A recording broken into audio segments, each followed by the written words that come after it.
Assalamualaikum warahmatullahi wabarakatuh. Perkenalkan kami dari kelas B1 yang beranggotakan pertama saya sendiri, Mega Islamiyah, Stambuk 130-2020-0072. Yang kedua, Anissa Nur Amalia, Stambuk 130-2020-0106. Yang ketiga, WD Sakina Rafanaura, Stambuk 130-2020-0107. Baik, dalam video ini kami akan mempresentasikan tugas proyek 4 mata kuliah Rekayasa Perangkat Lunak Objek dengan dosen pengampu Ibu Putri Lestari Lokapitasari Beluano Eskom MT. Soal proyek 4 yaitu model analisis menggunakan metode USDP. Yang pertama, pengertian USDP yang akan dijelaskan oleh rekan saya, dengan ini disilahkan.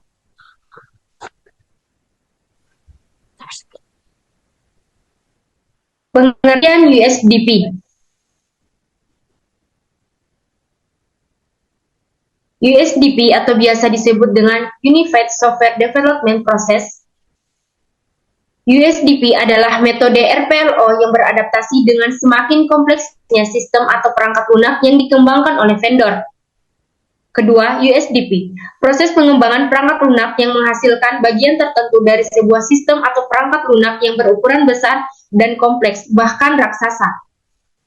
Yang ketiga, USDP, metode berbasis komponen yang menghasilkan sistem perangkat lunak yang saling terhubung melalui interface yang terdefinisi dengan baik. Model analisis dengan pendekatan use case yang akan dijelaskan oleh rekan saya. Dengan ini saya persilakan.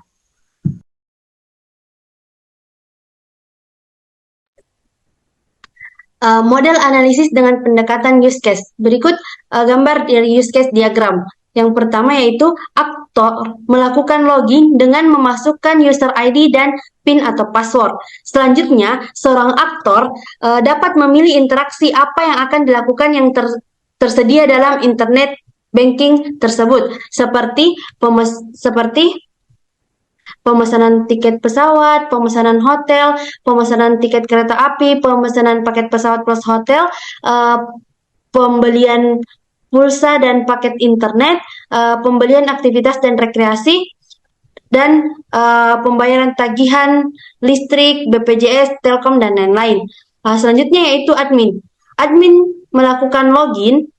Selanjutnya, seorang administrator menjalankan atau memproses informasi kepada aktor data dalam internet banking tentang pemesanan tiket pesawat, pemesanan hotel, pemesanan tiket kereta api, pemesanan paket pesawat plus hotel, pembelian pulsa dan paket internet, pembelian aktivitas dan rekreasi, dan pembayaran tagihan listrik, BPJS, dan Telkom.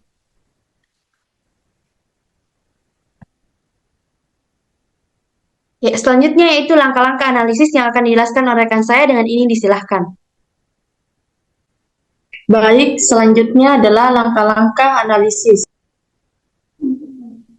Yang pertama, ada boundary class atau kelas pembatas. Nah, boundary class ini biasanya digunakan untuk memodelkan interaksi antara sistem atau perangkat lunak dengan aktornya. Yang kedua, ada entity class atau kelas-kelas entitas. Digunakan untuk memodelkan informasi yang berumur relatif panjang dalam sistem atau persistent class, memodelkan informasi dan perilaku terkait dari sejumlah konsep. Selanjutnya,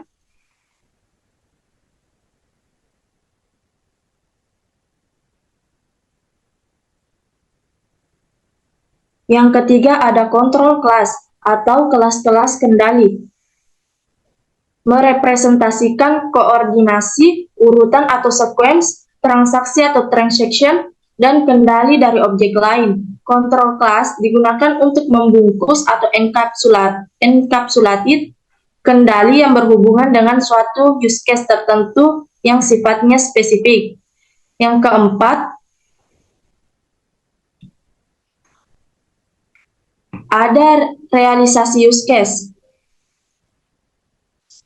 Realisasi use case atau biasa disebut sebagai lintasan atau skenario yang bersifat tekstual Diagram kelas yang menggambarkan kelas-kelas analisis yang berpartisipasi, serta diagram interaksi yang menggambarkan realisasi dari sebagian aliran atau skenario.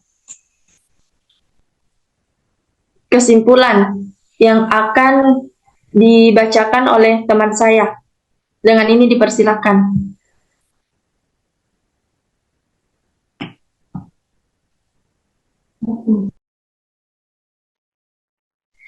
Selanjutnya yaitu kesimpulan. Setelah mengerjakan proyek 1 sampai dengan proyek 4, dapat kami simpulkan bahwa yang pertama, Traveloka.com merupakan salah satu e-commerce yang bergerak pada bidang transportasi dan pemesanan hotel. Yang kedua, SDLC atau Software Development Lifecycle adalah kerangka kerja atau model manajemen proyek terstruktur yang menguraikan fase-fase yang diperlukan untuk membangun sistem TI dari awal hingga hasil akhir. Yang ketiga, pemodelan tentang problem area dari spesifikasi kebutuhan pengguna aplikasi Traveloka terdapat use case diagram, activity diagram, dan class diagram. Yang keempat, spesifikasi kebutuhan pengguna aplikasi Traveloka yaitu domain data yang digambarkan dengan kelas diagram dan business model yang digambarkan dengan sequence diagram serta prototipe antarmuka.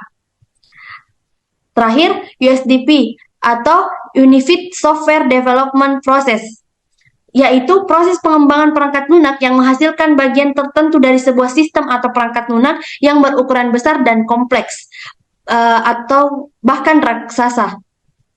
USDP metode berbasis komponen yang menghasilkan sistem perangkat lunak yang saling terhubung melalui interface yang terdefinisi dengan baik. Sekian presentasi dari kami. Lebih dan kurangnya mohon dimaafkan. Wabillahi taufiq wal hidayah. Wassalamualaikum warahmatullahi wabarakatuh.